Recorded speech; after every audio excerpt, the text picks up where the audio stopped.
Sakay ng isang balangay, matagumpay na nakapaglayag ang grupo papuntang Pag-asa Island sa Palawan. Balita hatid ni Chino Gaston. Bilang paggunita sa Araw ng Kalayaan, sa Manila Bay naman naglayag ang Florentino Das. Ang modernong balangay na kamakailan lang ay matagumpay na nakapaglayag papuntang Pag-asa Island. Hango ang disenyo ng Florentino Das sa mga barko ng kaharian ng Butuan sa Mindanao noong 10th century. Ayon sa balangay team leader na si dating DOTR Undersecretary Art Valdez, patunay ang balangay ng mahabang kasaysayan ng ating mga ninuno ng paglalayag, hindi lamang sa sariling karagatan gaya ng West Philippine Sea, kundi nakarating pa bilang traders sa ibang bahagi ng Asia. That historical and ancestral rights, our forefathers were here riding in a boat, like the Balangay, which is very symbolic.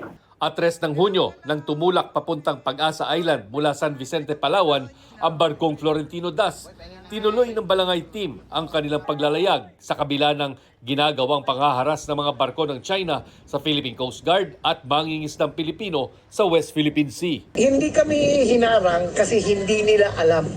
Nag-sneak in kami and then nag-sneak out kami. Dati nang nakapaglayag sa iba't ibang bansa ang mga ginawang balangay ng grupo na nagpapatunay na dati pa naglalayag ang mga Pilipino sa loob at labas ng karagatang itinuturing nating bahagi ng ating exclusive economic zone. Chino Gaston nagbabalita para sa GMA Integrated News. Kapuso, alamin ang maiinit na balita. Bisitahin at mag-subscribe sa GMA Integrated News sa YouTube. Sa mga kapuso abroad, samahan nyo kami sa GMA Pinoy TV at sa www.gmanews.tv.